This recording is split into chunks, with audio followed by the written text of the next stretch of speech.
Hi, Julie here from Copy What I Use for Revision, and in today's video I'm going to share with you tips and techniques for GCSE revision for parents to help their children with their GCSEs. Now, those of you who follow my channel will realise I'm really passionate about sharing alternative revision techniques that can be used by any person of any ability to learn boring and large amounts of information, meaning that all children then have the same advantage in trying to retain information to get the best grade they can at GCSE. Okay, I've had two children myself who've gone through GCSE, so I know it can be a really stressful time and there can be a lot of information to take in. I also know that it can be stressful for people who've got learning disabilities, such as my nephew who had severe dyslexia and dyspraxia. That's why I'm so passionate about sharing these alternative revision techniques that anybody can use to give them a better chance of getting a good grade at the GCSEs. Okay, so for today's video, I've actually come and I'm working in my car, as you can probably tell, and I'm sat by the beach because that's my favourite place to work. Okay, so for today I'm going to actually share a revision technique that actually, despite being interested in these type of techniques for over 10 years, I only recently learnt about this one, and it's called the alphabet system.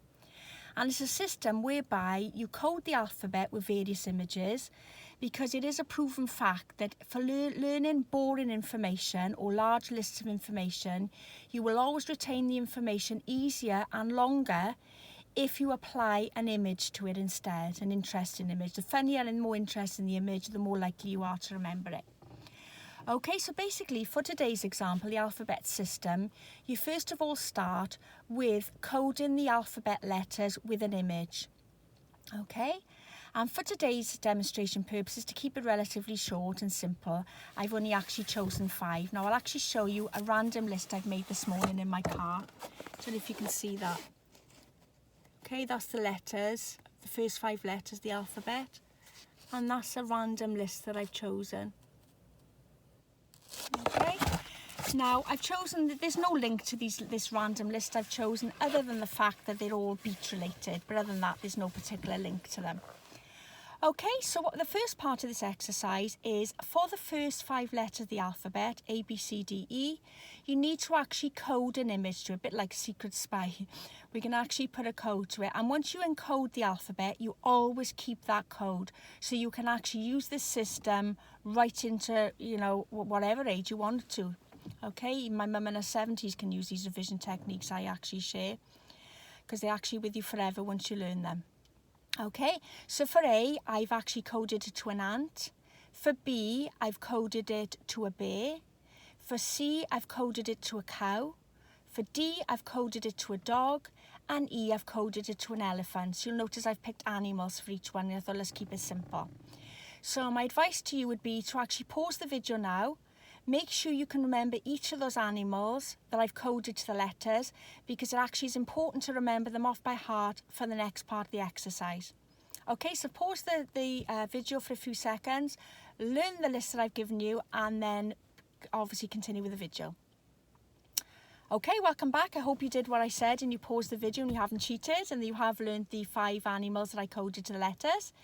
The next part of the process then is to try and remember this list of 5 things. Obviously, in today's demonstration, I've picked 5 because it's simple, but obviously it's going to be easy for you to remember them off by heart. But if you can imagine, if you had 10, 15, 20 or even 26 lists, then it would be more difficult. But exactly the same principle with it will apply. The same revision technique and tip will apply, however many things you've got on the list. I've just chosen 5 to keep it quick. Okay, so the first item on the list is Driftwood. So to remember the first item on the list, you'll always go to the first letter of the alphabet, which is A. And for A, if you remember, I've used an ant.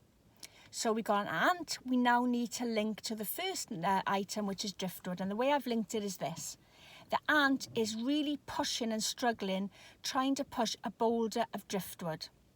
Okay, so the ant is linked to the driftwood. He's trying to push the driftwood.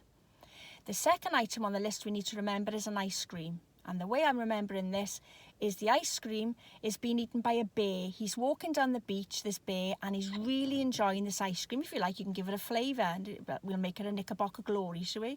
Because then you're more likely to remember the ice cream. So a bear is coming along, eating a Knickerbocker Glory ice cream. Maybe I shouldn't have picked that flavour. Okay, so now we also need to remember the sequence of the list, obviously, so we link it to the ant. So we link the ant and the bear by saying the bear then gives the ant a hand in pushing this boulder of driftwood. Okay, third thing on the list is a lighthouse, and for this we need to use the third letter of the alphabet, and that is, if you remember, a C for cow. So on top of the lighthouse, we've got this cow frantically waving his arms because the lighthouse is on fire. Remember what I said? The image, the more alarming it is, or the more funny, or whatever it applies, the more likely you are to remember. So we will put it on fire. So the lighthouse is on fire and you've got the cow waving. So we've now linked the third letter of the alphabet to the third item on the list, okay? Now we need to link it obviously to the previous image. So we'll say that the ant and the bear go along, and remember we've got to find number 4 on the list now, which is lifeboat and dog. So they actually run up to a dog who's on the beach, and he's got a mobile, because dogs in my stories have always got mobiles. Alright, so the dog rings then, because we've now got to link him to the lifeboat. He rings the lifeboat to say, please help, there's a cow stuck in the lighthouse and it's on fire. So we've now linked him to the previous one on the list, okay? So finally then, the last one on the list is sandcastles, and we've got to put number 5, which is the elephant. So we'll have an elephant building sandcastles, okay? We'll make the elephant, what colour should we make him? Yellow, so we remember him. So there's a yellow elephant and he's making sandcastles on the beach. And how will we link it with a story? Well, we'll do it like this, I think. We'll get the dog, the cow, the bear and the ant all coming along. So we'll have the ant still pushing his driftwood, the bear still eating his ice cream. The cow has now come from the lighthouse and he's been rescued and he's safe. The dog is waving goodbye to the lifeboat and thanking the lifeboat, and they're all walking along the beach and they see the elephant building the sandcastles and they decide to join him and build sandcastles. Okay, so that's how I remembered my list of driftwood. I'm going to try and remember off by heart myself now by thinking of the animals, okay? Driftwood, ice cream, lighthouse, lifeboat, sandcastles. And that's how easy it is to apply this alphabet system, and it's particularly effective for remembering lists that you want to just remember for a short period, because obviously you can just keep using the alphabet for all different types of lists, and it's sort of like a taping machine really. When you've finished with that information, you just erase it and you tape over it again with new information, i.e. new lists or new information. But that's basically another revision tip and technique that you can use for GCSE revision with your children, and one that will actually help to retain the information and make it more interesting to remember.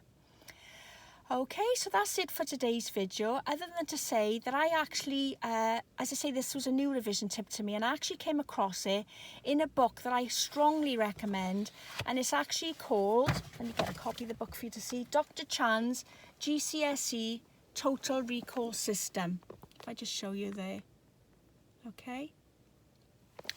Now, it goes without saying, the saying goes, doesn't it, don't judge a book by a cover, and I think this is particularly applies with this book, because in my opinion it's not the most interesting cover.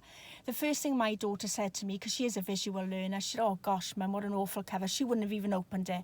But what I would say is just that, don't judge the book by the cover, because the content inside is really good. It's easy to understand, it's easy to follow, and it's written in an interesting way that keeps you engaged. Now if I can just quickly, off the cuff now, let me just find the alphabet section so I can just show you that it does look better than, let's have a look, bear with me, here we are, that's how it's written. Let me show you, see if I can show you the pages. Can you see that? No, it's not the best to try and show really in this light because I'm in the car. Bear with me. Oh, there we are. So there we are. So you've got lots of images as well as text. Okay, so just to give you a brief outline, like I said, I'm not the best at technology, but I am passionate about sharing this information. So I'm sure you'll excuse the odd blip here and there with my technology, because it's the message I'm sharing that's the most important to me. I'm not a professional at this. I'm just a mum who's watched her own children struggling with revision and taking in lots of information and tried to find easier ways for them to revise. And I want to share it now with others. Mine are through the GCSE process. They both did very well. And so, you know, I just want to make sure that other people have the same chances in life and they get to know these easier techniques and tips that they can use for GCSE revision. Okay, so I'll pop a link to that book at the bottom. I would strongly urge you to get it because it's a full money back guarantee anyway, so you've got actually nothing to lose on it and everything to gain, as they say. But what I would make you aware of is this: I always like to be transparent, and if you actually click on my link, there is a chance, it's an affiliate link, so there is a chance I could receive a commission for sharing it with you. What I would say is this, it doesn't cost you any more, it'll cost you exactly the same. It's just that the product owner will actually send me any eligible commissions direct.